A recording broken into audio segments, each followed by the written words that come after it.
मेरे ख्याल से मोटिवेशन एक बहुत ही ट्रांजिएंट फिनोमेना है, it is not a long lasting thing.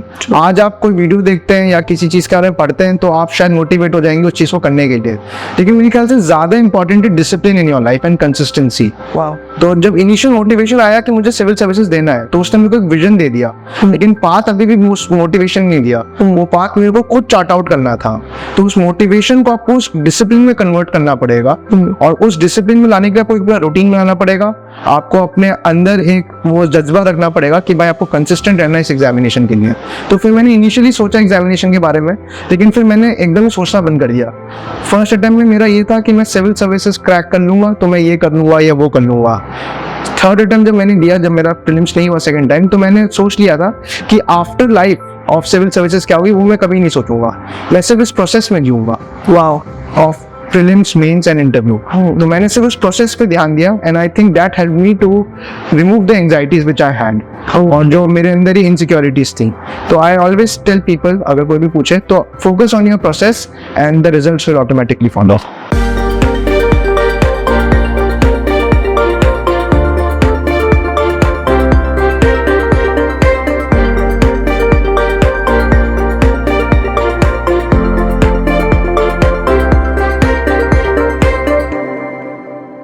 Hello aspirants, welcome to Chamomile Tea with Toppers. I'm Twinkle Ganwar, your host for today, and we're in conversation with a very interesting man, Kunal Rastogi.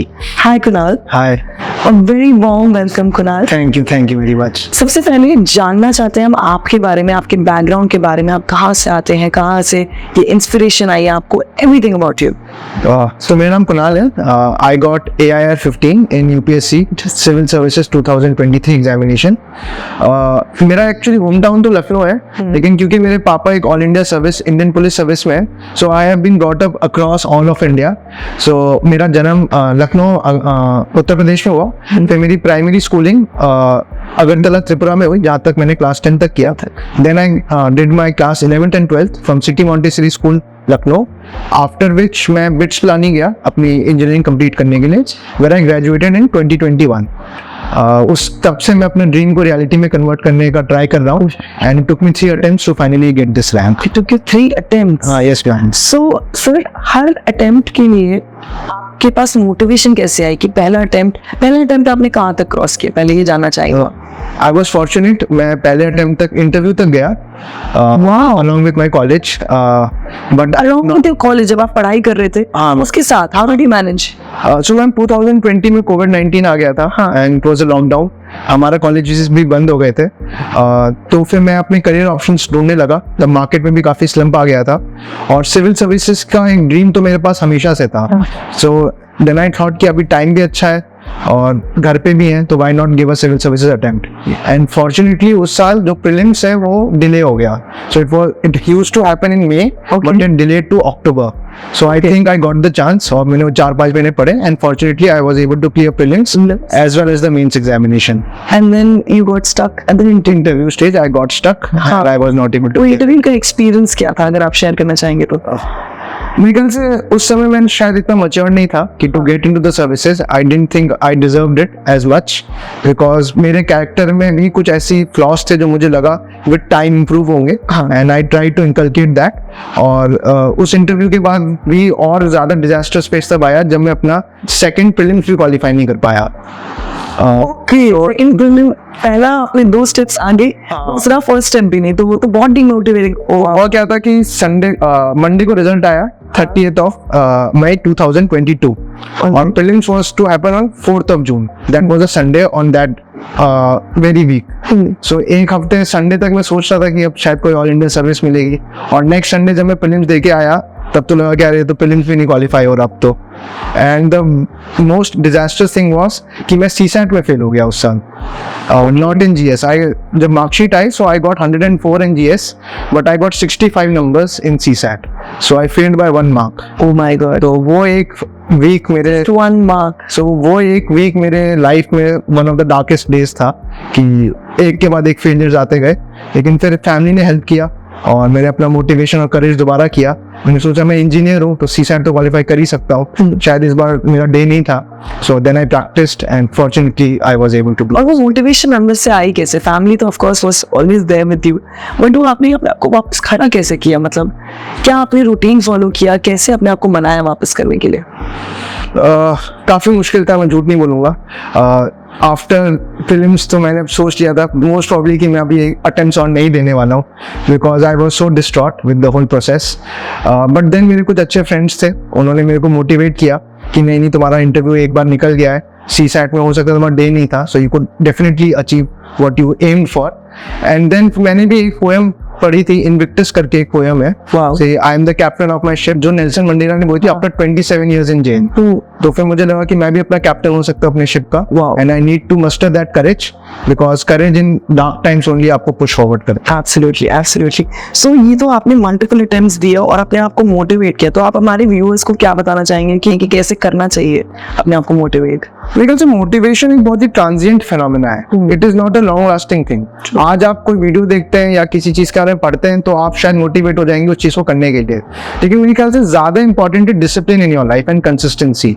तो जब initial motivation आया कि मुझे civil services देना है, तो उसने मेरे को एक विजन दे दिया, लेकिन पाथ अभी भी मोटिवेशन नहीं दिया, वो पाथ मेरे को खुद चार्ट आउट करना था। तो उस मोटिवेशन को आपको उस डिसिप्लिन में कन्वर्ट करना पड़ेगा, और उस डिसिप्लिन में लाने के लिए आपको एक पूरा रूटीन बनाना पड़ेगा, आपको अपने अंदर एक वो जज्बा रखना पड़ेगा कि भाई आपको कंसिस्टेंट रहना है इस एग्जामिनेशन के लिए। तो फिर मैंने इनिशियली सोचा एग्जामिनेशन के बारे में, लेकिन फिर मैंने एकदम सोचना बंद कर दिया। फर्स्ट अटेम्प्ट में मेरा ये था कि मैं सिविल सर्विसेज क्रैक कर लूंगा तो मैं ये कर लूंगा या वो कर लूंगा। थर्ड अटेम्प्ट जब मैंने दिया, जब मेरा प्रीलिम्स नहीं हुआ सेकंड टाइम, तो मैंने सोच लिया था कि after life of civil services क्या होगी वो मैं कभी नहीं सोचूंगा, मैं सिर्फ इस प्रोसेस में जीऊंगा। Wow, of prelims, mains and interview. तो मैंने सिर्फ उस प्रोसेस पे ध्यान दिया, and I think that help me to remove the anxieties which I had, और जो मेरे अंदर ही इनसिक्योरिटीज थी। तो आई ऑलवेज टेल पीपल, अगर कोई भी पूछे तो focus on your process and the results will automatically follow. So आपने कुणाल क्या एनालाइज किया था कि फर्स्ट अटेम्प्ट में और सेकंड अटेम्प्ट में क्या गलती हो गई कि वहां मैं यहाँ तक पहुंच गया और यहाँ मैं यहीं पर रुक गया? तो कोई गलती जो आप बताना चाहोगे कि हमारे जो एस्पिरेंट्स हैं वो ना करें वो गलती? मेरे ख्याल से मेरे साथ हमेशा कहते थे कि UPSC humbles everyone। तो जब मेरा फर्स्ट अटेम्प्ट में प्रीलिम्स निकला फिर मेंस निकला, so I was a tad overconfident as well कि हम तो एग्जामिनेशन में क्रैक कर ही लूंगा जब फर्स्ट अटेम्प्ट में यहाँ तक पहुंचा हूँ। And I thought that UPSC ने मेरे को अपनी जगह दिखा दी, तो कि नहीं बेटा अभी काफी मेहनत करनी बाकी है तुम्हें। सो आई ऑलवेज टेल पीपल कि भाई एरोगेंट मत हो, wherever you are be humble, accept your mistakes and only then you can move forward। तो ये बहुत जरूरी है। Alright, so since you have given 3 attempts, हम चाहेंगे कि आप एक एक सब्जेक्ट को थोड़ा सा हमारे लिए इजी करें टू अंडरस्टैंड कि आपने क्या बुक्स रेफर करी थी फॉर एवरी अटेम्प्ट। सो मैं कहना चाहूंगी कि आप प्रीलिम्स की GS के लिए बताएं सब्जेक्ट के लिए कि क्या क्या बुक्स आपने रेफर करी थी और आपने कैसे प्रिपेयर किया था उसके लिए। आजकल बहुत ज्यादा नॉलेज है इस बारे में कि कौन सा मटेरियल फॉलो करना है, और मेरे सामने भी यही सेम डिलेमा था। बहुत टॉपर्स ने बहुत कुछ बताया, तो मैंने इंजीनियरिंग वाला दिमाग लगाया इस पर। मैंने क्या किया, मैंने जितने भी टॉपर्स थे सबके मैंने नोट डाउन कर लिया, उन्होंने क्या क्या बुक लिस्ट बोली है। फिर मैंने ओवरलैपिंग वेन डायग्राम बनाया, जितने टॉपर्स ने क्या क्या बुक्स को सजेस्ट किया है। तो वो जो ओवरलैपिंग जगह पे पढ़ रहा था, मुझे लगा ये बुक्स तो फॉलो करनी है, इसके बाद मैं अपना देखूंगा अपने विजडम के हिसाब से।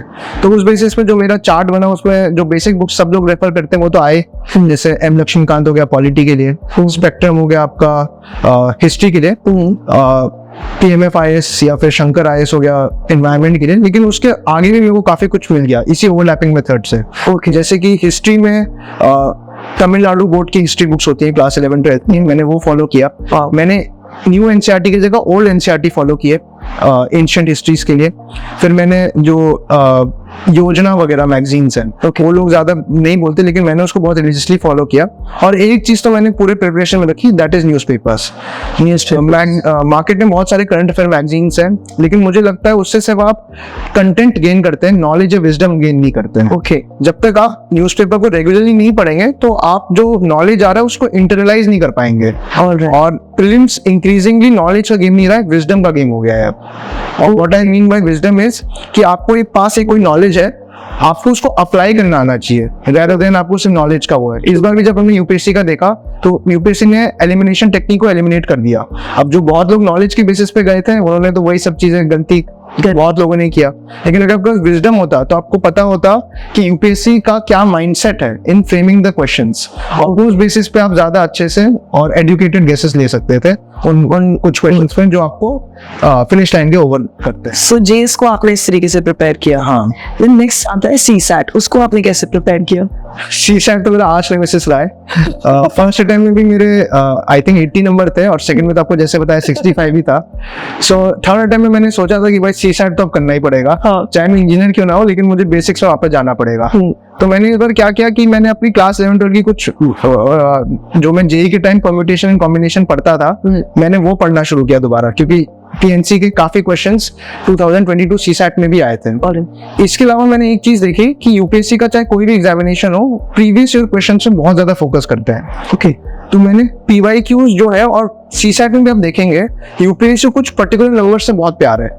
ओके, जैसे एक 91 नंबर है, वो हर 3-4 साल में रिपीट होता रहता है इन वेरियस फॉर्मेट्स। ओके, इस बार एक क्वेश्चन था ऑड वन आउट का, तो उसमें अगर आपको पता होता कि 91 is a special number for UPSC, तो आप उनका कैच गेन कर सकते थे। वाह। और इसी तरह आप सीसैट को अगर थोड़ा और डीपली एनालाइज करेंगे तो आपको ऐसे ट्रेंड्स मिलते रहेंगे, कुछ स्पेशल क्वेश्चंस हो गए, कुछ स्पेशल नंबर्स हो गए। मैंने उनमें प्रैक्टिस करने का ज्यादा ट्राई किया, तो मैंने रिवर्स इंजीनियरिंग की प्रैक्टिस की इसमें कि यूपीएससी ने क्वेश्चन पूछा है, अभी और क्या क्या क्वेश्चन पूछ सकते हैं इससे। आपने यूपीएससी का ही क्रैक निकाल दिया एक तरीके से। हाँ, कि यूपीएससी में क्रैक तो कोई नहीं निकाल सकता, you tried your best. I tried my best कि emulate कर पाऊँ। And you did it. And you did it. Fortunately I did it this time. Yes.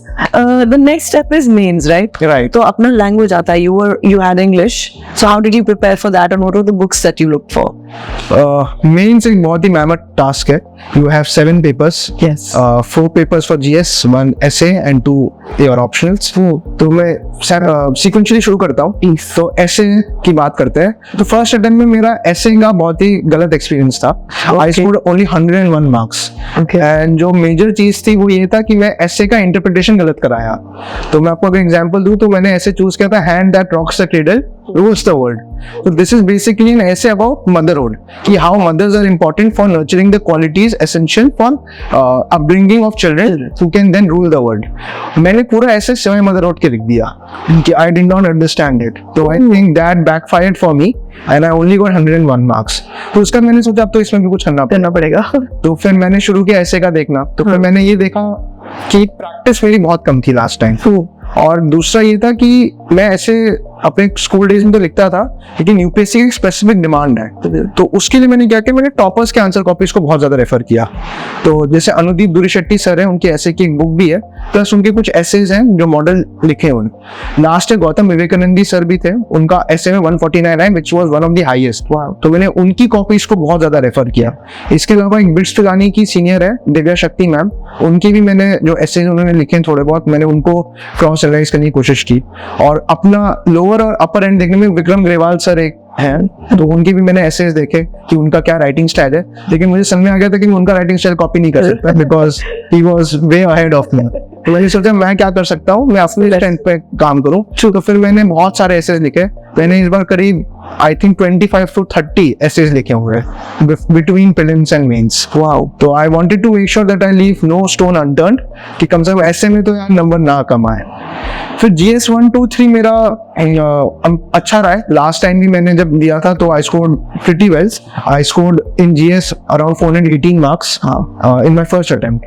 तो अभी तो मार्क लिस्ट आई नहीं है, लेकिन आई एम होपिंग कि I would have replicated that और फर्दर लेट।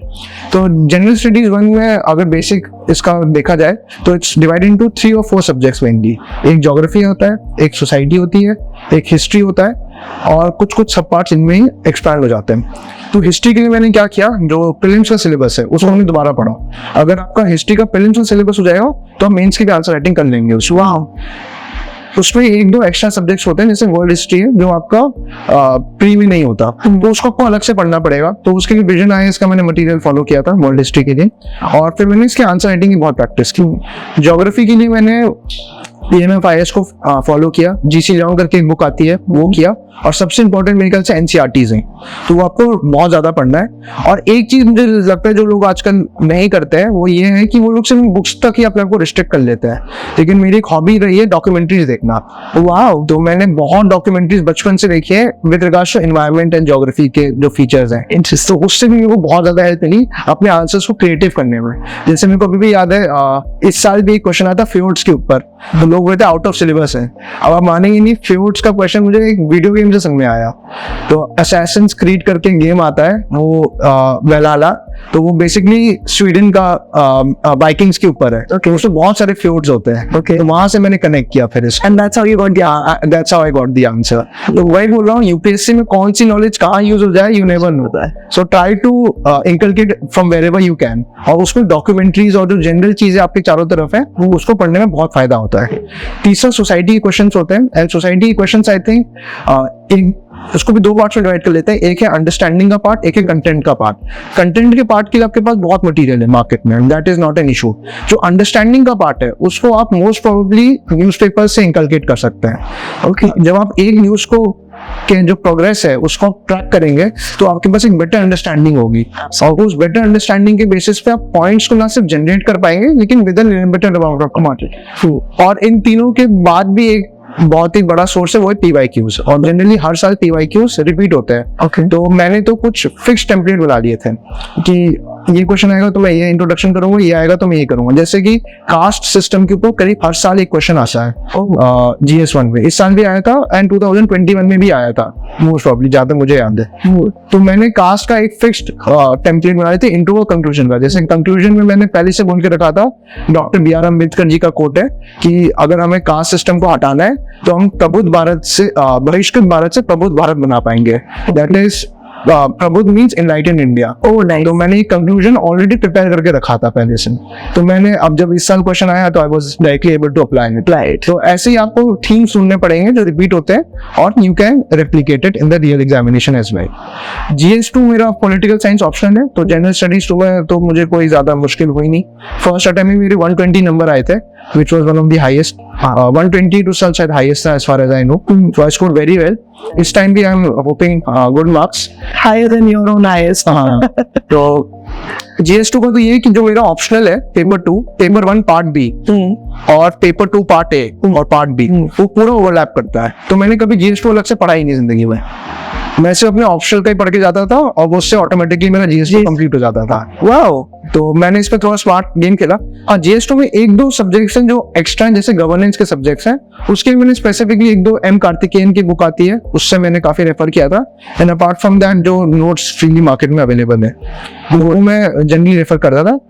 इसका GS3 का आता है, तो GS3 में मेरे बहुत ही ज्यादा बड़ा सोर्स है कुणाल सर का इकोनॉमिक्स में, तो मैं उनको बहुत ही रिलीजियसली फॉलो किया है। उनका जो विन CSP सीरीज आता है, उनके 1000 पेज का हैंडबुक है, लोग बोलते हैं बहुत बल्कि है और सही में बहुत बल्कि है, पढ़ने में बहुत टाइम लगता है, लेकिन मैंने तो मेक श्योर किया था कि मैं ये बुक तो पढ़ के जाऊंगा।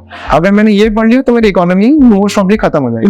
डन है बेसिक, अपार्ट फ्रॉम जो करंट अफेयर है जिसके और भी मटेरियल्स अवेलेबल है। तो स्टैटिक के लिए तो मैंने कुणाल सर के नोट्स को बहुत रिलीजियसली फॉलो किया। फिर साइंस एंड टेक्नोलॉजी आता है, तो मैं साइंस एंड टेक्नोलॉजी के मैं जैसा पूरा डॉक्यूमेंट्रीज बहुत देखता हूँ, तो साइंस एंड टेक्नोलॉजी का उसमें भी काफी ओवरलैप और यूटिलाइजेशन हो गया। एनवायरनमेंट का भी काफी ज्यादा उसमें वो आ गया। बेसिकली बुक्स जो है उसमें GS3 में एक तो कुणाल सर का मैंने काफी फॉलो किया। फिर मैंने शून्य IS करके एक कोचिंग है, उसकी बुकलेट्स निकलती है 1, 2, 3 and 4 की, तो मैंने वो ऑर्डर कर लिया था और मैंने वो पूरी बुकलेट्स को रजिस्ट्री फॉलो किया। वाह, GS में तो GS3 में। और इसके अलावा जो मेरे ख्याल से और बहुत ज्यादा इंपॉर्टेंट है वो है आपका योजना और कुरुक्षेत्र। कुरुक्षेत्र इतना इंपॉर्टेंट नहीं है क्योंकि वो थोड़ा ज्यादा रूरल बैकग्राउंड के लिए है, जो रूरल प्रॉब्लम्स है। योजना आपको दोनों चीजें कर लेते हैं, तो आप योजना पढ़िए तो आपको अंडरस्टैंडिंग मिलेंगी और अच्छे कीवर्ड्स मिलेंगे जो आप डायरेक्टली एग्जाम में यूज कर सकते हैं to get the extra edge. और इसके अलावा इकोनॉमिक सर्वे बहुत इंपॉर्टेंट है। तो मुझे लगता है GS3 में जो मेरा पिछली बार में 90 स्कोर था, which was very good, given the जो पिछली से पिछली बार 21 जिसमें क्योंकि उसमें बहुत ज्यादा स्केलिंग होती है। हाँ। लेकिन GS3 में मेरा जो मुझे लगता है जो मेरे लिए फेवर किया वो है, मैंने बहुत डायग्राम सुना है, चाहे वो 1 हो या चाहे वो 3 हो। 1 में मैं ज्योग्राफी के क्वेश्चन में ज्योग्राफी के डायग्राम्स तो बनाता था और हिस्ट्री में डायग्राम बनाने की कोशिश करता था। 3 में मैंने क्या किया कि मैंने इकोनॉमिक सर्वे में बहुत ग्राफ्स आते हैं हर साल रिगार्डिंग द ट्रेंड्स और चेंजेस, तो मैं उनको इनकॉर्पोरेट करने की कोशिश करता था अपने आंसर, ताकि थोड़ा इकोनॉमिक्स का फ्लैट दिखे उसमें। तो एक चीज मुझे लगता है जो 1, 2, 3 तीनों में काम आता है कि you have to now be a subject expert. जिस हिसाब से कंपटीशन बढ़ता जा रहा है यूपीएससी में, the level of answers have improved drastically in the previous years, क्योंकि नॉलेज डेमोक्रेटाइज हो गया है, अब सबके पास सारा नॉलेज है। तो आप एज कहां से लेके आएंगे? दैट कम्स फ्रॉम लैंग्वेज, क्योंकि सब्जेक्टिव पेपर है। Exactly. तो अगर आप ज्योग्राफी लिख रहे हैं तो आपको एक ज्योग्राफर बनना पड़ेगा, आप इकोनॉमी का आंसर लिख रहे हैं तो you have to become an economist, आप पॉलिटिकल्स का है तो आपको you have to become a jurist. तो मैं ये माइंडसेट से मैं कीवर्ड ढूंढता रहता था हर सब्जेक्ट के लिए क्या क्या यूज कर सकता हूँ, और मैं उन कीवर्ड्स को बहुत ज्यादा यूज करते थे अपने आंसर में। उससे 2-3 फायदे होते हैं। एक तो पहले कि आप वर्ड लिमिट के अंदर ही पूरा करते हैं, सेकेंडली कीवर्ड बहुत ज्यादा कम्युनिकेशन करते हैं। अगर कोई एग्जामिनर चेक कर रहा है तो अगर उसको कीवर्ड दिख गया तो मोस्ट ऑफ बाकी चीज चेक नहीं करेगा, उसको लग जाएगा कि हाँ भाई इसको पता है तभी ये वो चीज लिख रहा है। तो आपके और थर्ड है कीवर्ड्स आपके नॉलेज को रिफ्लेक्ट करता है। सीखेंगे जैसे जैसे लोग मैच्योर होते हैं वो नंबर ऑफ वर्ड्स उनके कम होते हैं, लेकिन जो डेप्थ ऑफ वो है वो बढ़ता रहता है, and that will only come when you are writing keywords. तो मैं कहता हूं ये 1, 2, 3 का मेरा एक्सपीरियंस रहा। GS4 में एथिक्स का वो भी मेरा नेमेसिस था लास्ट टाइम 2021 में। I scored only 101 marks. फिर मैंने देखा मैंने क्या गलती की, वही मुझे लगा कि मैंने प्रैक्टिस बहुत कम की। तो GS4 में मैंने बहुत मटेरियल्स फॉलो किए। एक तो मैंने श्रुति शर्मा मैम है, 2021 की टॉपर है, मैंने उनका बहुत रिलीजियसली फॉलो किया जो भी उनके आंसर्स थे। इसके अलावा मैंने लोकमान IAS करके कोचिंग है, उसकी मैंने टेस्ट सीरीज ली थी। लास्ट टाइम में उनके मार्क्स बहुत एक्यूरेट थे, मेरे उसमें एवरेज करेंगे तो अराउंड 98 आ रहे थे, एंड एक्चुअल एग्जामिनेशन में 101 है। इस बार जब मैंने लोकमान IAS दिया तो मेरे स्कोर ड्रास्टिकली इंप्रूव हुआ लास्ट टाइम से। I was scoring around 120। अब देखते हैं असली में कितने आते हैं, लेकिन तो मैंने इसको 2 पार्ट्स में डिवाइड कर दिया उसको भी। एक तो 2 पार्ट्स होते हैं, पहला होता है आपका केस स्टडीज और दूसरा होता है आपका जो थ्योरी सेक्शन है।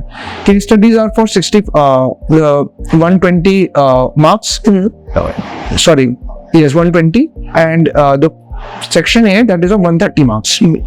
तो दोनों का अलग अलग अप्रोच है। तो जो सेक्शन बी का पार्ट है दैट इज केस स्टडीज, वो बेसिकली डिसीजन मेकिंग के ऊपर है कि अगर आप सिविल सर्वेंट बनते हैं या आपके पास कोई भी एथिकल डिलेमास असली लाइफ में आते हैं तो आप किस तरह उसको नेविगेट करेंगे। तो उस नॉलेज को या विजडम को चेक करने के लिए केस स्टडीज का सेक्शन बनाया गया है। तो आपको अगर डिसीजन लेने हैं और आप तो आपको पता होना चाहिए पहले लोगों ने क्या डिसीजन लिया या क्या आइडियल डिसीजन हो सकता है। तो you have to see again the proper copies. उन्होंने बहुत इलैबोरेटली अपना लिख रखा है किसके लिए क्या वर्क किया है, आपको पहले से पता है। तो अपनी थिंकिंग को आपको अलाइन करनी पड़ेगी उनसे, rather than आप ब्लाइंडली इमिटेट करिए। जो उनका थिंकिंग प्रोसेस है दैट इज मोर इम्पोर्टेंट। तो अगर आपको उनका थिंकिंग प्रोसेस जान लिया तो you can reverse engineer your answers. तो आप अपना उनका थिंकिंग प्रोसेस जानिए सेक्शन बी के लिए। सेक्शन ए के लिए कीवर्ड बहुत इंपॉर्टेंट है। ओके, तो एथिक्स में कुछ डिफाइंड कीवर्ड है, जैसे फाउंडेशनल वैल्यू सिविल सर्वेंट्स का टॉपिक है, उसमें लिखा है ऑब्जेक्टिविटी, इम्पार्शियलिटी, नॉन पार्टिशनशिप, इंटेग्रिटी। ये कीवर्ड्स को बार बार यूज करिए अपने आंसर में, तो वो दिखाएगा कि आपके अंदर भी वो क्वालिटीज हैं। ओके, तो मैंने बहुत ज्यादा एक्सटेंसिव यूज किया कीवर्ड्स का। और सेकंड मैंने इस बार जो थोड़ा अलग किया, मैंने अपनी PSIR की नॉलेज इसमें यूज करने की कोशिश की। उसमें कुछ बहुत वेल नोन स्कॉलर्स है, जैसे sir John Rawls, Amartya Sen sir हो गए, इमैनुअल कांत हो गए, प्लेटो हो गए। तो इन सब ने कुछ कुछ पर्टिकुलर एथिकल थ्योरीज दी हैं। ओके, तो मैं सिर्फ ब्लाइंडली रिटोरिक लिखने की जगह मैं उनका पर्सपेक्टिव लाने की कोशिश करता था अपने आंसर्स। और फिर मैंने इसमें भी कुछ कुछ कीवर्ड्स बना के रखे थे, जैसे प्रोबिटी एक कीवर्ड है क्वेश्चन। तो मैंने पहले ही सोच के रखा था इसका आंसर कि with Satyameva Jayate as our national motto, probity becomes a categorical imperative for administration. तो मैंने प्रिपेयर करके रखा था, एंड लकीली इस बार भी प्रोबिटी पे क्वेश्चन आ गया है। तो I could connect it there and then. तो ऐसा पहले से प्रिपेयर करके रखेंगे तो टाइम मैनेजमेंट हो पाएगा केस स्टडीज में एंड सेक्शन ए में, क्योंकि ethics is the lengthiest paper and you have to complete it in time. And you could do it only when most of the answers you have already written or you have practiced it once. तो आपको वहाँ पे generate करने में बहुत आसानी है. वो टाइमलाइन में आ जाएगा. टाइमलाइन में आ जाएगा. ओके, सो आगे बढ़ते हुए मेरा अगला सवाल आपसे ये है, what are the most important points जो आपको लगते हैं कि आप एस्पिरेंट्स को बताना चाहेंगे that you want to clear the exam and get a good rank, तो क्या है सबसे जरूरी? क्योंकि आपने 3 अटेम्प्ट्स करी हैं और आपका एक्सपीरियंस बिल्कुल ऐसा रहा है, रोलर कोस्टर एक्सपीरियंस, और उस रोलर कोस्टर एक्सपीरियंस से हमें भी बहुत कुछ जानने को मिल सकता है. तो आपके हिसाब से what are the most important points जो हर एस्पिरेंट्स को याद रखना चाहिए? पॉइंट मैं बोलूंगा ये कि अब UPSC is not about knowledge. अगर ऐसा होता तो कोई फर्स्ट अटेम्प्ट वाला कभी क्लियर नहीं कर सकता. मेरे ख्याल से गेम विजडम का है. And what is wisdom? It is the application of knowledge. True. तो आपको नॉलेज से गेन नहीं करनी है. आप बहुत लोग बहुत कुछ पढ़ते हैं और बहुत लोग शायद मेरे से बहुत ज्यादा नॉलेजेबल होंगे, मैं डिनाई नहीं करता, लेकिन मेरे ख्याल से मैं इसमें क्या कर पाया कि मैं समझ पाया कि इस एग्जामिनेशन की रिक्वायरमेंट क्या है. उस बेसिस से मैंने नॉलेज लिया और उसको मोर इम्पोर्टेंटली अप्लाई कैसे करना है वो ज्यादा इंपॉर्टेंट है. तो आप जितने जल्दी सीख जाएंगे उतने जल्दी आपका सिलेक्शन हो जाएगा. कुछ लोग फर्स्ट अटेम्प्ट में सीख जाते हैं, कुछ लोग नहीं तो 3rd या 4th अटेम्प्ट में सीखते हैं. तो जितने जल्दी आप एक विजडम लेंगे उतना अच्छा है. और सेकंड मेरे ख्याल से ये practice. Nothing else matters in this examination. आपको बहुत टेस्ट देने हैं. मेंस के मैंने कम से कम 100 टेस्ट दिए हुए पिछले 3 सालों में. एंड इस बार between my prelims and mains actually wrote out 42 tests. Wow. FLTs. तो मैंने बहुत ज्यादा आंसर राइटिंग की प्रैक्टिस की और प्रीलिम्स में भी मैंने बहुत ज्यादा क्वेश्चन पेपर सॉल्व किए. लास्ट टाइम आई रिमेंबर कि इस बार के अटेम्प्ट में मैंने आई think I solve around 40 FLTs in my prelims. और मैंने कम से कम 10 से 12 CSAT के पेपर भी दिए प्रैक्टिस में, अपार्ट फ्रॉम एवरीथिंग एल्स. तो मैं यही मानता हूँ कि आपको जितना प्रैक्टिस करेंगे आप उतने आपके मार्क्स इंप्रूवमेंट का स्कोप रहता है. सो आपने जैसे कि बताया पहला साल जब आपने 2 अटेम्प्ट मतलब 2 प्रीलिम्स और मेंस क्लियर किया, इंटरव्यू तक पहुंचे, कॉलेज भी कर रहे थे साथ में. हाँ. तो कैसे मैनेज किया आपने कॉलेज भी एंड देन पढ़ाई भी, कैसे किया आपने सब मैनेज? तो ब्रिज प्लानिंग में क्या रहता है कि 2 सेमेस्टर में, एक सेमेस्टर में थीसिस रहती है और एक सेमेस्टर फिर आपका जो लास्ट सेमेस्टर है उसमें पढ़ाई वैसे भी थोड़ी कम रहती है क्योंकि मोस्ट मोस्टली लोग प्लेसमेंट्स के लिए जाते हैं. तो मैंने तो प्लेसमेंट्स का तो अपना नाम हटा ही लिया था पहले कि आई वाज श्योर कि मैं सिविल सर्विसेज में जाऊंगा. तो वहां पर टाइम बच गया. सेकंड मेरा ये था कि in my college days itself मैंने कुछ सब्जेक्ट्स ऐसे ले लिए थे जो मेरे ऑप्शन में मदद करते हैं. नॉट नोइंगली देन, तब अननोइंगली था क्योंकि मेरे को इंटरेस्ट था उसमें. हाँ. तो जैसे मॉडर्न हिस्ट्री था एक मेरा सब्जेक्ट, फिर पॉलिटिकल साइंस का एक सब्जेक्ट था, तो मैंने अपनी ह्यूमैनिटी इलेक्टिव्स की तरह ऑप्ट कर लिए. तो उससे मेरे को एक थोड़ा कम से कम इंट्रोडक्शन तो मिल ही गया कि क्या पढ़ना है. तो इन दोनों चीजों ने मेरे को हेल्प और फिर सबसे ज्यादा हेल्प तो मेरा गॉड ने किया था कि प्रीलिम्स को एक्सटेंड कर दिया 3 जनवरी तो उसमें मेरे को काफी टाइम मिल गया प्रीलिम्स के लिए पेपर. राइट टाइम पे. एब्सोल्युटली. और सिंस आपने 3 साल इसमें मेहनत करी है तो आपका कोई तो टाइम टेबल होगा, like every day you wake up like this, आप ये करते हैं उसके बाद ये करते हैं, आपने कोई टाइम टेबल फॉलो किया? सीरियसली मैं टाइम टेबल में बिल्कुल फॉलो नहीं करता. मैं बिलीव ही नहीं करता टाइम टेबल का कॉन्सेप्ट. मैं तो ये मानता हूँ टास्क बेस्ड स्टडी होनी चाहिए आपकी. तो मैं क्या करता था, मैं टास्क अपने पहले असाइन कर लेता था कि मेरे को ये करके खत्म करना है. अब चाहे मैं वो 2 घंटे में खत्म करूँ, चाहे मैं वो 20 आवर्स में खत्म करूँ, दैट डजंट मैटर. तो मैंने अपना सोचा था कि इस हफ्ते मेरे को मान लीजिए मॉडर्न हिस्ट्री का स्पेक्ट्रम के फर्स्ट 300 पेजेस कंप्लीट करने हैं. इस हफ्ते 300 या 450 पेजेस जो भी कंप्लीट करने हैं. अब वो चाहे मैं 1 हफ्ते में करूँ, चाहे मैं उसके लिए पूरा दिन पढूं उस हफ्ते, या मैं सिर्फ 1 घंटा पढूं per day, that didn't matter. लेकिन मुझे ये खत्म करना है एंड तक. ये डिसिप्लिन था मेरे अंदर.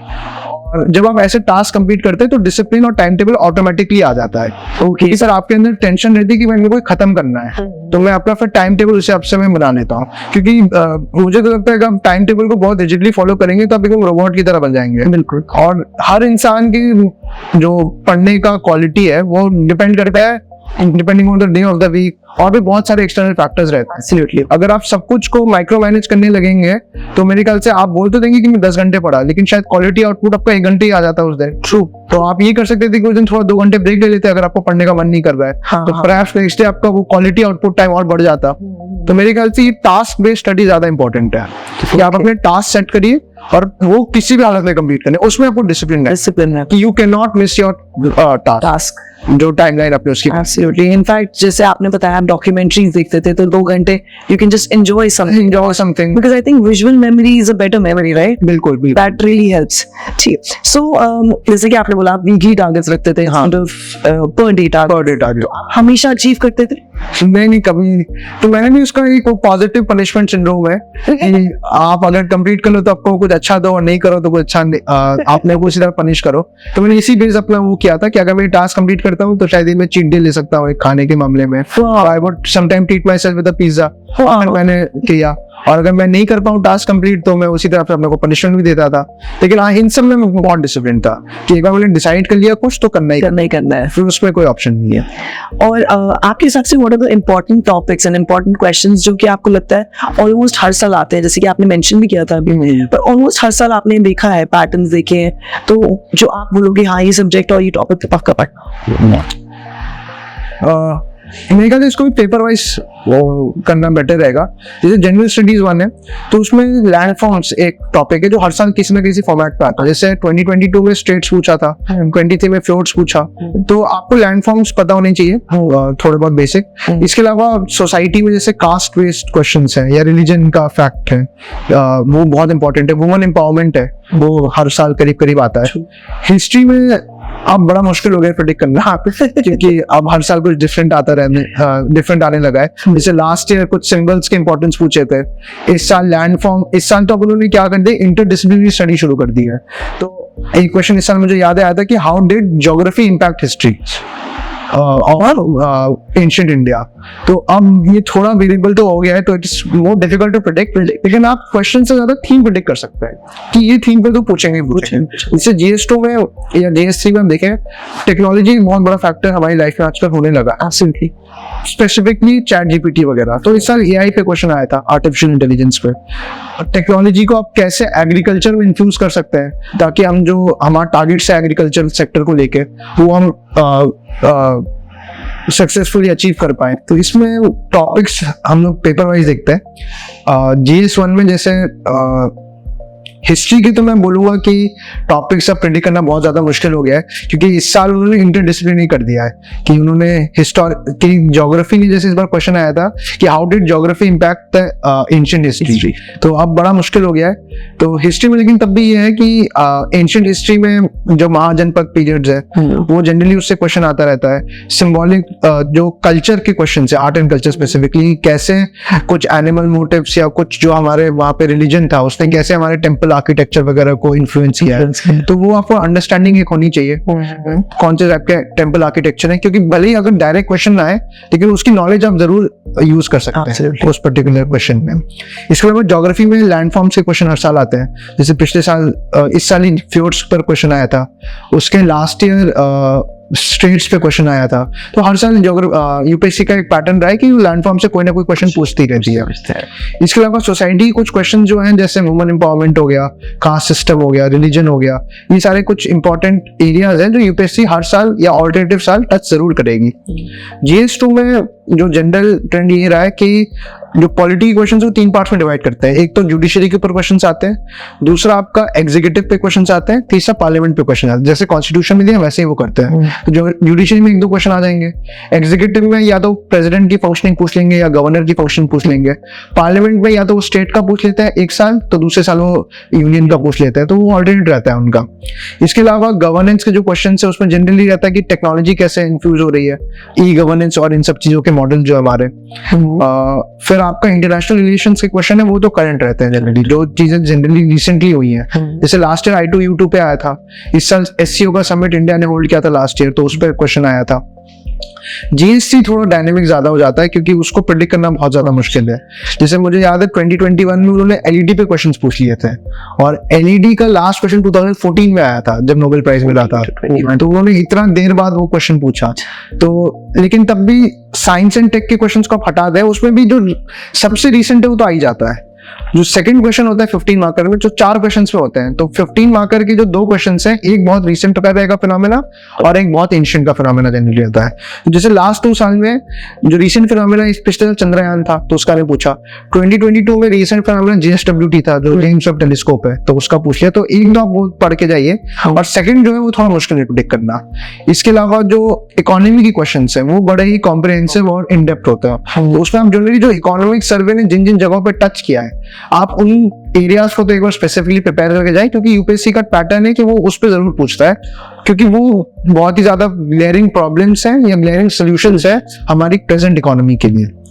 और टेररिज्म, इंटरनल सिक्योरिटी, तो उसमें भी फिक्स क्वेश्चन रहते हैं। बॉर्डर मैनेजमेंट, जो हमारी बॉर्डर फोर्सेज है, या फिर हमारी जो इंटरनल सिक्योरिटी एजेंसीज है कैसे फंक्शन करती हैं, या नेबरहुड की वजह से क्या क्या चैलेंजेस आ रहे हैं और हम उसको कैसे काउंटर कर रहे हैं, या कोई इंपॉर्टेंट कॉन्फ्रेंस जो हो गई, जैसे इस साल no money for terror conference आया था, वो भी इसी वजह से आया क्योंकि 2022 में इंडिया ने उसको होस्ट किया था। तो इस वजह से वो आया। तो ऐसे जो रिसेंट हैपनिंग्स हैं वो आपको पता होनी चाहिए इसमें। तो मेरे ख्याल से ये कुछ इंपॉर्टेंट एरियाज हैं जो हर साल यूपीएससी टच करता है। GS4 में तो ये है कि जनरली चीजें रिपीट होती हैं। वो हर उनका वही पैटर्न कि 2-3 साल का इनका एक फिक्स्ड साइक्लिसिटी रहती है इन रिपीटिंग द क्वेश्चंस।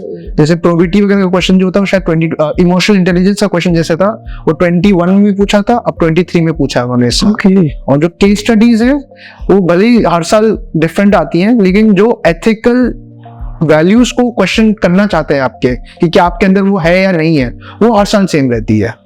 तो आपको वो एथिकल वैल्यूज डेवलप करनी पड़ेंगी अपने थिंकिंग प्रोसेस में, तभी आप इसको बहुत ही अच्छे से कर पाएंगे। तो rather than, मैं वही बोलूंगा कि एथिक्स में rather than answering the question, answer the concept।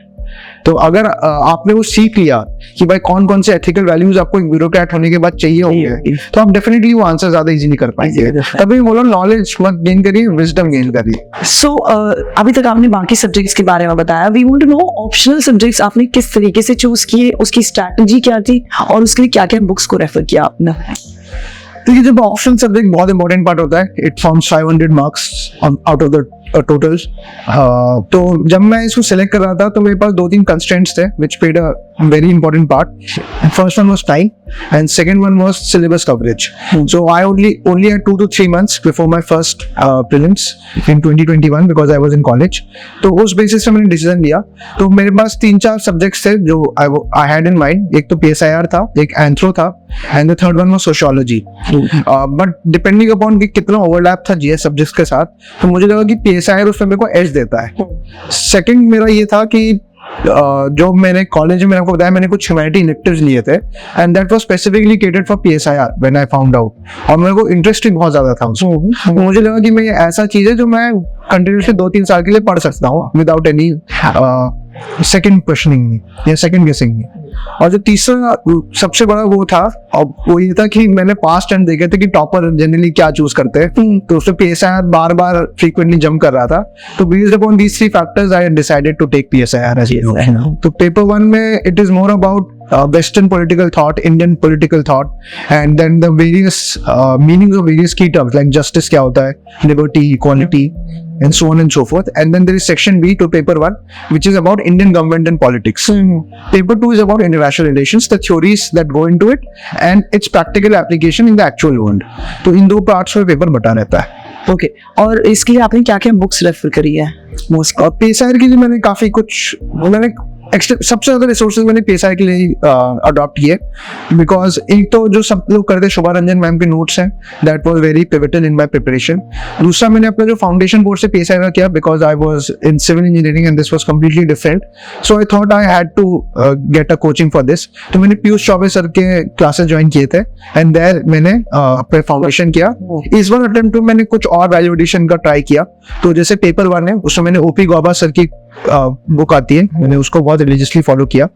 Paper 1 part B के लिए मैंने DD बासु सर की कॉपी आती है, बुक आती है इंडियन कॉन्स्टिट्यूशन के ऊपर, उसको मैंने फॉलो किया। पेपर 2 में मैंने एंड्रयू हेवल्ड की एक बुक्स आती है, फिर जॉन बेलिस की बेलिस एंड स्मिथ की बुक्स आती है। तो मैंने ये सारी 4-5 बुक्स रेफर की अपार्ट फ्रॉम जो मैंने पेपर जो मैंने लास्ट टाइम किया था। इसके बाद जो मेरे ख्याल से बहुत हेल्पफुल और रहे वो थे उत्कर्ष द्विवेदी सर के notes. Utkarsh Dwivedi sir is AIR5 2021, और उन्होंने बहुत ही मेहनत से और बहुत ही अच्छे से उन्होंने अपने नोट्स को कंपाइल करके डाल रखा है नेट पे, तो मैंने उसको बहुत ज्यादा रिलीजियसली फॉलो किया।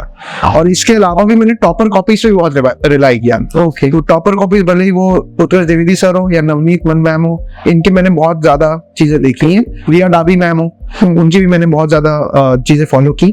और इसके अलावा जो टेस्ट लिखते हैं उसके हर टेस्ट का सैंपल आंसर्स आते हैं, तो उसको मैंने बहुत बार पढ़ा और उससे मेरे को वैल्यू एडिशन और जो फाइन ट्यूनिंग है उसके लिए बहुत मदद है। ये सब चीजें मैंने PSIR के लिए की है। सो जब आप ये सब कुछ पढ़ते हैं तो आप क्या इनको नोट्स बनाते हैं, या are you a person of just memorising या nothing about notes? That again depends. Prelims के लिए मैंने तो सोचा था नोट्स होने का कोई फायदा नहीं है, बिकॉज इतने सारे फैक्ट्स, इतने सारे फिगर्स हैं कि वो नोट्स फिर से मुक्की बन जाएगी पूरी। तो मैंने तो सोच लिया था कि मैं प्रीलिम्स के नोट्स से नहीं बनाऊंगा। मेंस में मुझे पता था कि नोट्स बनाना जरूरी है बिकॉज बहुत एक्सटेंसिव है, लेकिन इसमें मैंने बहुत सिलेक्टिव नोट मेकिंग किया। मैंने ऑप्शनल के लिए बहुत एक्सटेंसिवली नोट्स बनाए बिकॉज अगेन क्योंकि आपको बार बार पढ़ना है और ज्यादा उसका बहुत ब्रेथ नहीं है, क्योंकि जो क्वेश्चन है वो हर साल रिपीट होते हैं। तो it is better to make your notes in answer writing format, कि आप जैसे आंसर लिखोगे एक्चुअल पेपर में उसी तरह नोट्स बना लो। वाओ, तो आपको उससे ये है कि रिवीजन में आसानी होगी और सेकंड आपको बहुत ही कंडेंस होंगे नोट्स, तो you will be able to revise it multiple times. GS 1 2 3 4 में मेरी अलग अलग स्ट्रैटेजी रही। 4 में मेरा नोट मेकिंग थी, लेकिन मैंने एक्सटेंसिवली रिलाई किया 2-3 सोर्सेज पे। एक तो मृदुल शिवरे सर है, उन्होंने 2021 रैंकर है, उनके मैंने नोट्स फॉलो किए। श्रुति शर्मा मैम के मैंने काफी नोट्स फॉलो किए 4 में, GS 4 में। और मैंने खुद अतुल गर्ग सर है, उनकी बुक आती थी 28 पेजेस की, उसके मैंने खुद नोट्स बनाए। ऋषिकेश रेड्डी सर है एक, उन्होंने भी एवरनोट पे अपने नोट्स बना रखे हैं, सारे कीवर्ड्स को डिफाइन कर रखा है, तो मैंने उनसे भी काफी मदद ली। इसके अलावा मैंने कुछ ऑनलाइन सोर्सेज बहुत यूज किए, जैसे एक बेटर इंडिया फाउंडेशन करके एक वेबसाइट है, तो उस पर जितने भी सिविल सर्वेंट्स ने अच्छा काम किया है देश में उसको हाईलाइट किया गया है, तो उससे मेरे को अपने एग्जाम्पल्स मिल गए कि मैं कैसे एग्जाम्पल्स यूज कर सकता हूँ। GS 3 में मैं आपको पहले ही बता चुका सारे नोट्स कैसे बनाने, प्लस मैंने डिपिन सर की करंट अफेयर क्लासेस ज्वाइन की थी जो फॉरम IAS में, तो उन्होंने बहुत ज्यादा हेल्प किया। तो वो बेसिकली GS 2 GS 3 के लिए कैटर करते हैं, तो मैं उनका स्टूडेंट रहा हूँ। मैंने करंट अफेयर क्लासेस ज्वाइन की थी और उनकी नोट्स ने भी बहुत ज्यादा हेल्प किया। तो वो मेरा लास्ट रिवीजन होता था कि भाई करना है तो विपिन सर के नोट्स पढ़ लो और पेपर दे आओ। इसके अलावा मैंने अपने आंसर जो मैंने बोला मैंने शॉर्ट टेस्ट लिखे, तो मैंने उन्हीं को नोट्स बना लिए। मैं जब भी पेपर लिखता था मैं उनको रख के रखता था, और फिर जो भी जब मैं सेल्फ इवेल्युएट करता था तो उसमें जो सैंपल आंसर्स आते थे उसमें जो इंपॉर्टेंट डेटास थे वो मैं उसी पेपर में साथ में लिख लेता था। तो मैं rather than revising from something else, मैं वो पेपर का क्वेश्चन दिया हुआ है मैंने आंसर फॉर्मेट में लिखा हुआ, उसी को मैं बार बार रिवाइज कर लेता था। तो 2 काम मेरे एक साथ हो गए कि प्रैक्टिस टेस्ट भी लिख दिया मैंने और नोट्स भी बन गए मेरे, तो वैसे मैंने काम अपना थोड़ा इजी कर दिया जो मुझे लगा। That's a very nice strategy. I think this will really help our aspirants. Thank you so much. So जैसे कि आपने बोला कि कई बुक्स तो बहुत लेंदी थी, उसके बाद आपने इतनी सारी बुक्स का नाम लिया, how is it possible to retain and revise? Revise करने के बाद उसे रिटेन करना कितना मुश्किल था, और क्या सजेस्ट करेंगे कैसे करना चाहिए? मेरे पास तो 3 साल थे तो काफी टाइम मिल गया मेरे को रिवाइज करने के लिए, लेकिन जो मैं नए एस्पिरेंट्स हैं जो 1 या 2 अटेम्प्ट में ही क्रैक, जो बहुत लोग करते भी हैं, मेरे ख्याल से ज्यादा ये है कि आप सोर्सेज को बहुत लिमिट कर दीजिए। तो जैसे मैंने आपको पहले तरीका बताया था कि ओवरलैप का वो तरीका बना लीजिए। तो आपने एक बुक बेसिक अपने फंडामेंटल रख लिया, आप उसको बार बार मत चेंज करिए। तो प्रॉब्लम क्या होती है कि बुक्स जितने अगर आप 1 साल ही पढ़ेंगे तो आपको इतना टाइम होता है कि जो मैंने बुक्स के नाम लिए वो आप पढ़ लेंगे। प्रॉब्लम होती है कि वो बुक्स छोड़ के फोमो हो जाता है कि दूसरा वाला बोल रहा है ये पढ़ना है, तीसरा बोल रहा है ये पढ़ना है, तब उसको भी लगाना शुरू कर देते हैं और तब प्रॉब्लम आता है। तो मेरे टीचर ने कहा था कि अगर आप कोई चीज रिवाइज नहीं कर पाओगे तो मत पढ़ो उसको। तो उनका यही तरीका था कि अगर आपको लगता है इस चीज को रिवाइज कर पाओगे दोबारा तभी आप इस बुक को उठाओ, नहीं तो आप छोड़ दो इस बुक को, पढ़ो ही मत पढ़ो बात, क्योंकि अब रिवाइज नहीं करोगे तो कोई फायदा नहीं है। तो मैंने ये बहुत ही रिलीजियसली फॉलो किया, तो इस वजह से मेरे जो बुक्स के सोर्सेज बहुत लिमिटेड हो गए, तो मैं इसको दोबारा पढ़ पाया, और उस वजह से उसको मैं कैसे अप्लाई कर पाऊँ मेरी जगह पे, शायद वो मेरे पास आर्ट आ गई इंजीनियरिंग की वजह से। तो एप्लीकेशन बहुत इंपॉर्टेंट है, अभी आप नॉलेज गेन कर रहे हैं। So, आपको भी फील तो हुआ होगा ना यार कि लोग और बुक्स पढ़ रहे हैं, मैं पढ़ूं ना पढ़ूं, डर लगा था थोड़ा सा? सेकंड टाइम जब नहीं हुआ मेरा तो बहुत डर लगा था कि क्या गलती कर दी मैंने। तो उसके बाद भी आपको लगा कि इसी प्रोसेस को फॉलो करना है? हाँ, मुझे तब भी ये लगा, क्योंकि मुझे ये लगा था कि फंडामेंटली मेरे प्रिपरेशन में कोई सच वो नहीं था, कमी नहीं है। मुझे यही लगा कि शायद रिवीजन तो और कर सकता हूँ। और ऐसा भी नहीं था कि देखिए अगर आपने कुछ बुक्स पढ़ी है और आपने पेपर देखा और आपको आउट ऑफ डेप्थ लग रहा है कि भाई ये तो मेरे से हो ही नहीं पाएगा, मतलब आपके सोर्सेज खराब है। अगर आपने पढ़ा है, आपको लग रहा है यार ये मैंने कहीं ना कहीं तो देखा है, शायद मुझे अभी याद नहीं है, तो उसका रीजन ये नहीं कि आपने बुक नहीं पढ़ी, उसका ये रीजन है कि आपने रिवीजन नहीं किया। तो जब आप क्वेश्चन देखेंगे और आप देखेंगे जब क्वेश्चन करते हुए कि क्या फैक्टर है, पहला वाला या दूसरा वाला, उसके बेसिस पे मेकआउट कर लेंगे कि आपका रिवीजन की कमी है या नंबर ऑफ सोर्सेज की कमी है। तो एक बार आपने वो आइडेंटिफाई कर लिया, उसके बाद आप स्टिक कर सकते हैं जो भी आपके वो है। आपकी इस 3 ईयर जर्नी में आपके मेजर चैलेंजेस क्या थे? सबसे बड़ा तो नंबर ऑफ टेस्ट देना, वो मेरे ख्याल से सबसे बड़ा चैलेंज रहता है किसी भी एस्पिरेंट पे कि क्या आइडियल नंबर होना चाहिए। कभी आपको लगता है आप कम दे रहे हो, कभी आपको लगता है आप ज्यादा दे रहे हो, कभी आपको लगता है कि आप दे भी रहे हो लेकिन उसका कोई इंप्रूवमेंट नहीं हो रहा। तो वो चैलेंज मेरा बहुत बड़ा था कि एक तो टेस्ट देना और फिर उसको इवैल्यूएट करना, क्योंकि बहुत बार ऐसा हुआ है कि मैंने बहुत अच्छा टेस्ट लिखा लेकिन बहुत कम नंबर मिले मेरे को, तो बहुत डिमोटिवेटिंग और बहुत डिसहार्टनिंग होता है। लेकिन फिर मुझे लगता है कि मैं बहुत ही ज्यादा स्टबर्न हो गया था कि टेस्ट तो देना है, नंबर आए ना आए मेरे को फर्क नहीं पड़ता, कि ठीक है उनका मन होगा, उन्होंने जो दिया। और एक बार जब मेरे यूपीएससी के पहली बार मार्कशीट आ गई तो उसका मेरे को थोड़ा कॉन्फिडेंस तो था खुद में भी कि भाई ठीक नंबर आ गए तो मैं कुछ तो सही कर रहा हूँ, भले हर चीज सही ना हो। तो फिर मैंने ये सोचा कि मैं टेस्ट तो बहुत दूंगा लेकिन अभी नंबरों को चिंता नहीं करूंगा बिफोर प्रीलिम्स। तो मुझे उससे मिला कि उस समय शायद नंबर को थोड़ा जुडिशियसली देते हैं कि भाई ज्यादा बंदा अभी मोटिवेट ना हो जाए कि वो पढ़ना ही छोड़ दे। लेकिन प्रीलिम्स के बाद जो मार्क्स है वो मैंने बहुत ही सीरियसली देखा, तो मुझे तब लगा कि तब उनका भी एकदम ही सही हो गया होगा मार्किंग पैटर्न जो है, जो शायद इनिशियली थोड़ा जुडिशियस रहा होगा। और अब जो कैंडिडेट्स है वो मैं उनसे कम्पीट करूंगा असली मेंस में, तो उनसे तो मुझे पता होना चाहिए कि मेरे नंबर कितना है। तो उसके बाद मैंने बहुत रिलीजियसली फॉलो किया बिटवीन प्रीलिम्स एंड मेंस। तो उस समय क्या मार्क्स को अच्छे से देखें, बाकी सब एक सॉल्ट के साथ लें उसको। दूसरा मेरे ख्याल जो सबसे बड़ा चैलेंज था वो रिसोर्स को रिस्ट्रिक्ट करके रखना। हाँ, मेरे ख्याल से यूपीएससी वो जर्नी नहीं कि आपको क्या पढ़ना है, आप बल्कि वो जर्नी हुई कि आपको क्या नहीं पढ़ना है। कि अब इतना ज्यादा मटेरियल आ गया मार्केट में तो आदमी को बहुत ज्यादा लगता है कि मैं ये भी कर लूं वो भी कर लूं। तो चैलेंज मेरे ख्याल से ये है कि क्या मुझे नहीं करना है। जैसे आपको पता चल गया तो आप समझिए कि आपका एक हर्डल तो पार हो गया यूपीएससी। ये बहुत अच्छा इन्फॉर्मेशन था कि आपको क्या नहीं पढ़ना है वो ध्यान देना है, वो भी आपको ध्यान देना है।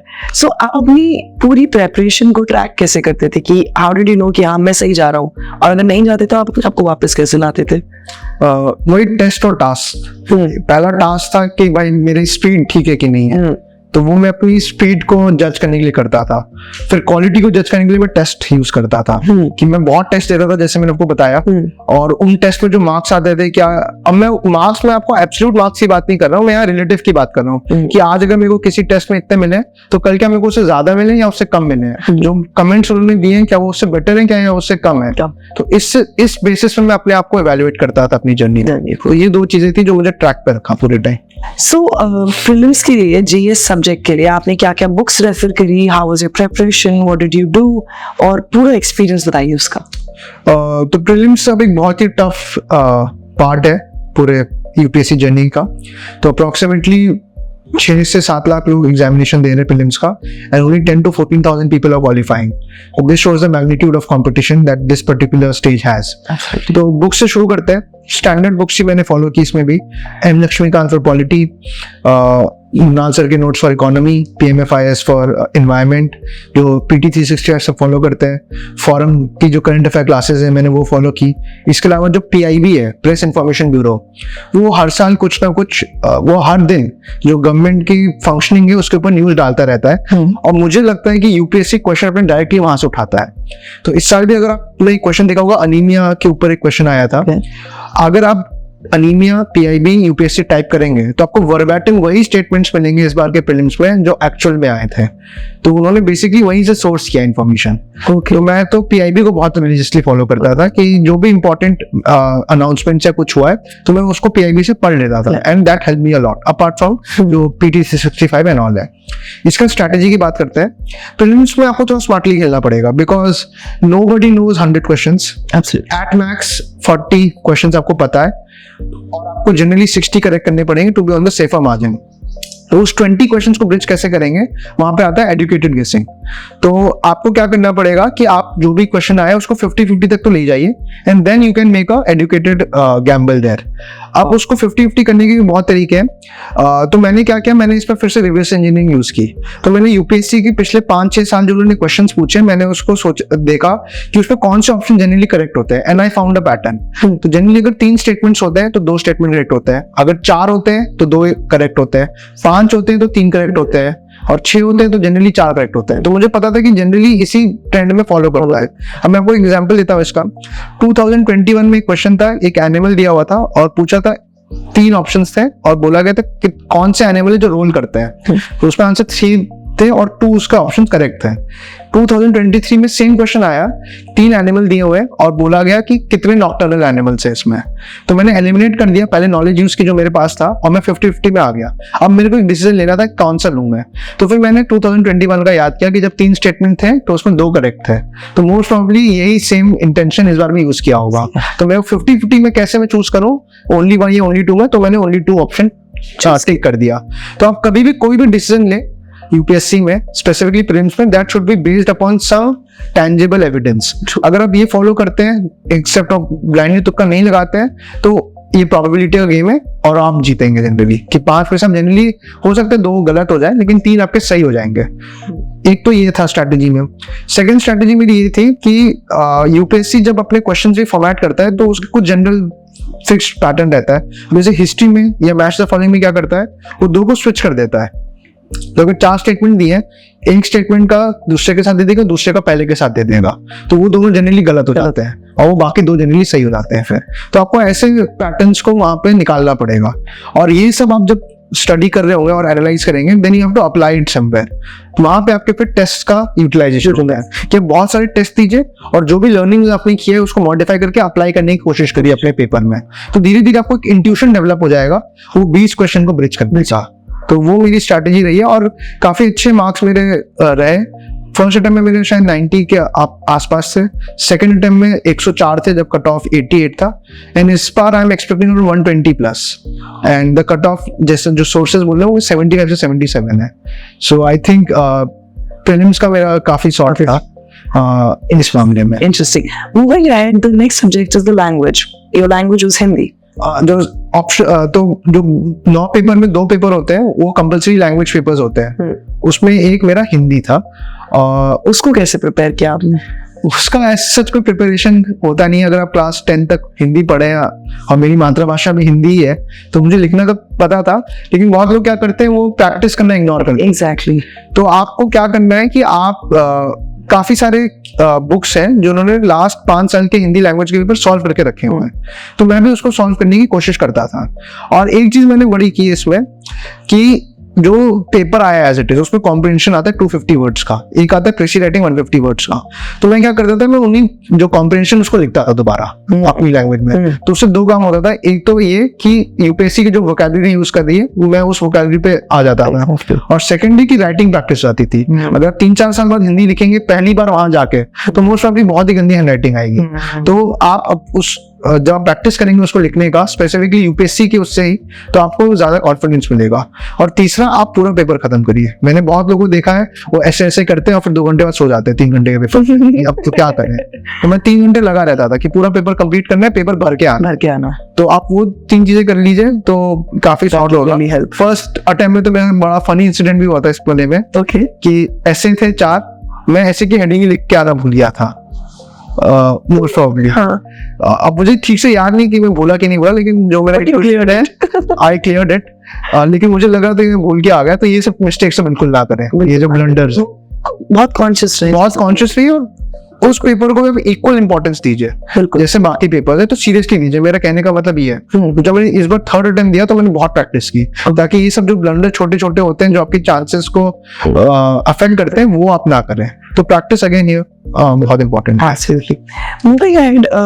हमें इंटरव्यू के लिए कैसे प्रिपेयर करना चाहिए? आपने अपने आप को इंटरव्यू के लिए कैसे प्रिपेयर किया? आपने पहला इंटरव्यू दिया, जैसे कि आपने बोला यू फेल्ट समथिंग कि हाँ ये कमी थी मेरे अंदर and I am have conquered that। तो वो कैसे किया आपने, वो फर्स्ट इंटरव्यू से लेकर आपका लास्ट इंटरव्यू तक का जर्नी? अभी तक मेरी इंटरव्यू के मार्क्स आए नहीं है, तो मैं एकदम बता नहीं सकता कि क्या वर्क किया या क्या नहीं किया। हो सकता है तो किया है। हाँ, तो बहुत ही स्टार्किंगली डिफरेंट कंडीशंस थे। फर्स्ट इंटरव्यू में पूरे 1.5 महीने थे प्रिपेयर करने के लिए।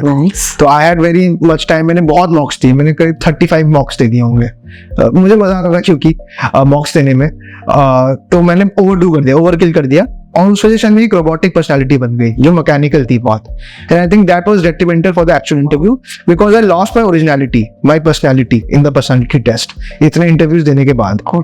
इस टाइम पता नहीं इसको लक कहिए जो भी कहिए, इस बार मैंने इंटरव्यू फर्स्ट डे पढ़ा, एकदम 2 जनवरी को। I was the first batch to go in in the interview process, and I only had 14 days to prepare. तो अब मेरे पास ज्यादा टाइम नहीं था, तो मैंने मॉक्स बहुत कम दिए, तो पर्सनालिटी मेरी वही रही जो मेरी एक्चुअल में थी। Who you are? Who I am. मैं इस वजह से जो ओरिजिनलिटी थी वो मेरी बहुत ज्यादा हो रही। जैसे लास्ट टाइम मुझे कुछ लोग बोलते कि हैंड मूवमेंट बहुत कम करो, कुछ ज्यादा अपना एकदम ही फॉर्मल सेटिंग में रहो। इस बार मैंने वो सारी चीजें इग्नोर कर दी। मैंने कहा इस बार अगर मैं पास फेल भी होता हूँ, लेकिन अगर मेरी असली पर्सनालिटी को अच्छी मिलेगी तो I would be able to live with it. हाँ, कि ठीक है भाई, ऐसा ही हूँ मैं, अब गलत लगा तो ठीक है, मैं क्या कर सकता हूँ। अगर मैं फेक कर रहा हूँ और फिर कम मार्क्स आ रहे हैं, फिर तो मेरे ऊपर ही होगा कि भाई मेहनत भी करो और ये हो गई हो। आई फाइंड कि मैं अपनी ओरिजिनल पर्सनालिटी में जाता हूँ।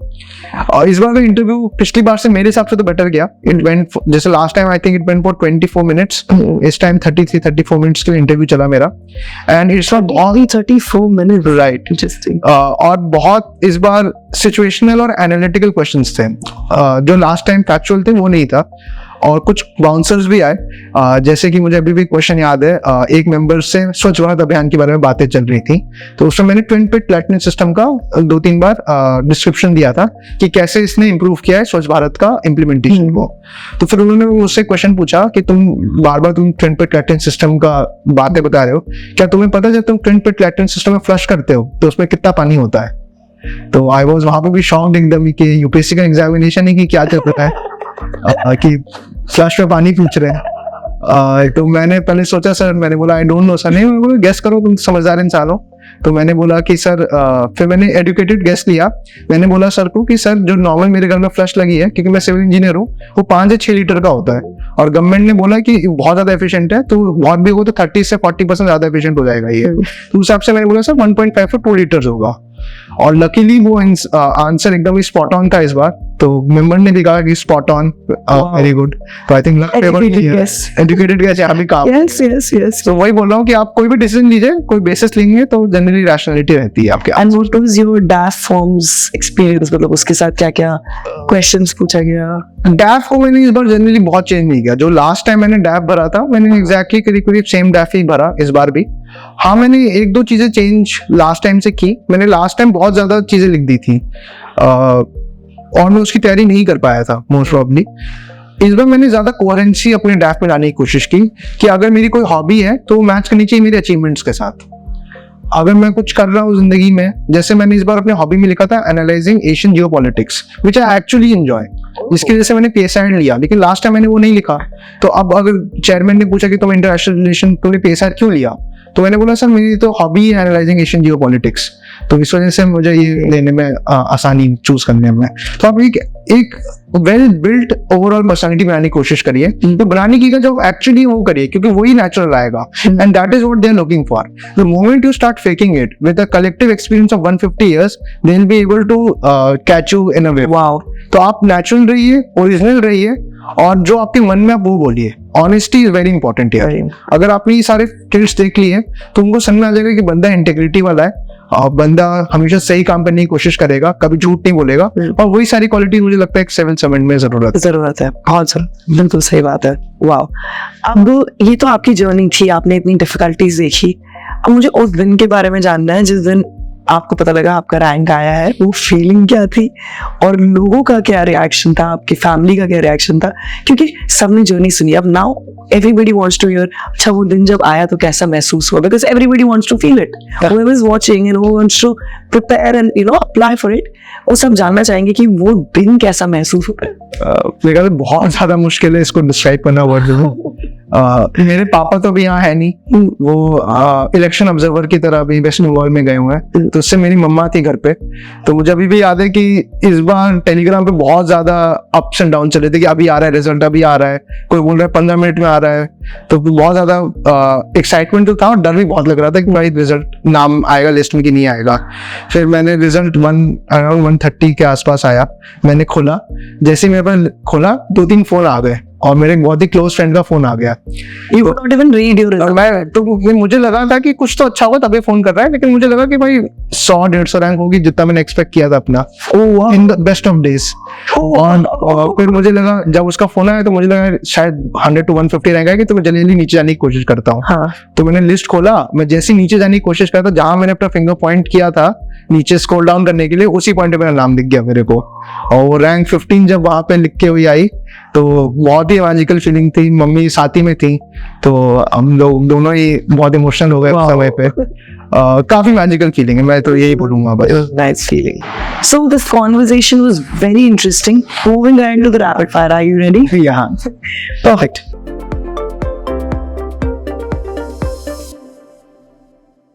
If you had a chance to change your name, what would your new name be and why? I think I would choose Kabir. Kabir was the name of the character of Ranbir Kapoor in Ye Jawani Hai Diwani, which is my favorite film. So that's why. Interesting. If you could know the absolute total truth of one question, what would be that one question? The reason for our existence. Interesting. What is the most interesting thing you have read or seen this year? My name in the rank list. 15. Yeah. What is the most important object that you own? I think it is the blanket that my mother gave me when I was 1 year old, and I still have it today. Interesting. What job would you be absolutely horrible at? I think a job in the IT sector. I can't believe that. What movie has everyone else seen but you haven't? I think Oppenheimer. I didn't get a chance because of the. It's your chance to go for it now. Sure. What is your dream job and what makes it so amazing? I think the Indian Administrative Service has always been my dream, and the thing that makes it amazing is the opportunity that you get for genuine public service, especially at the grassroots level, and a chance to become part of India's future. Brilliant. What is something most people do it easily but you find it very difficult? I think maths. Interesting. If you had the world's attention for 30 seconds, what would you say? I think instead of, I think it's time for introspection as to what we are doing. Nice. If you had to work but didn't need the money, what would you choose to do? I think I would be a cook. My hobby is cooking, and specifically Avdi cuisine, and so it has always been a passion for me to cook for my loved ones, and so I want to cook. Interesting. What would you leave? Would you leave your hometown forever or stay in your hometown forever? That depends. Why am I leaving or why am I staying? Okay. Is there an app that you would hate but still use it anyway? I think WhatsApp. What's that? You hate it? Yeah, I You do use it. What is the stupidest thing you have done on your own free will? That was about it. You've been a very sincere boy. No, not sincere. I think my day when I failed my CSAT. So the silly mistakes that I did there, I think when I retrospectively analyze it, that was a big debacle for me that I want to take back. What's something that you've tried that you will never ever try again? I think paragliding. Really? Yeah, I tried it in Jaisalmer. I'll not try it again. You didn't like it? Yes or no, I didn't. Alright. If you could change one thing about your upbringing, what would that be? Bad. I think I'll change nothing. Brilliant. When things break, do you prefer to fix them or replace them? That depends again what thing I am doing. What are you most looking forward to the next 10 years? I think it is difficult to say, but what immediately I'm looking forward is joining the academy at Lavasna, which I've been dreaming for the past 3 years, and I'll be able to join. What is something that you've learned this year? Be humble. Be humble. If you could learn any language fluently, what would that language be? I think Bengali. Bengali. Because my father was in Tripura, posted in Tripura, and I'm always trying to learn Bengali, but I was not able to, so I would try to learn that. What is that one food that you would never give up? I think biryani is being a boy from Lucknow, we all love our biryani, specifically the Awadhi biryani, so I cherish it. That was your rapid fire and it was really rapid. Thank you so much. It was very interesting. आपने इतना कुछ बताया, आपकी पूरी journey हम सब रहे, बहुत अच्छा लगा. I'm sure everybody must have loved it. अब हम एक छोटा सा मैसेज चाहते हैं हमारे एस्पिरेंट्स के लिए आपकी तरफ से. यूपीएससी सब लोग कहते हैं मैराथन है, और मेरे केस में था भी, और मोस्ट ऑफ द पीपल के केसेस में यही होता है कि it is a marathon. It would have it's ups, it would have it's downs. Ups को तो बहुत लोग डील कर लेते हैं, डाउन्स को डील करने के लिए मेरे पास यही मैसेज है कि when ever you in doubt, आप अपने ओरिजिनल पॉइंट पे जाइए कि आपने क्यों जर्नी अटेम्प्ट करने का सोचा. And I think that was a motivating factor for me. And apart from that, I think hard work and hard work, that is the only success mantra for this examination. Thank you so much. All the best for your future. We really had a lot of fun talking to you. We got to know so much about it, so much about everything and your journey. बहुत मजा आया. And hope to see you again. Sure. Thank you very much. Thank you.